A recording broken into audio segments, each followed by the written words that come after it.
रत्नागिरीमध्ये सुद्धा पावसाचा जोर पाहायला मिळतोय। संगमेश्वर मधल्या माखजन बाजारपेठेमध्ये गड नदीच्या पुराचं पाणी शिरलेलं आहे। मुसळधार पावसामुळे गड नदीला पूर आलेला आहे आणि त्यामुळे संगमेश्वरचं जनजीवन विस्कळीत झालंय।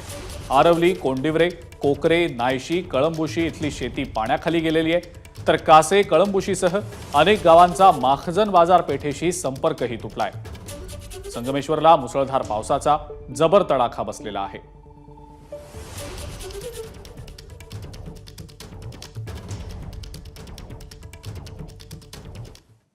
रत्नागिरीतल्या मार्लेश्वर या ठिकाणचा धबधबा पावसामुळे ओसंडून वाहतोय। मार्लेश्वरमध्ये मोठ्या प्रमाणावर भाविकांची गर्दी होत असते, मात्र धबधब्याच्या मुख्य ठिकाणी जाण्यास पर्यटकांना बंदी आहे।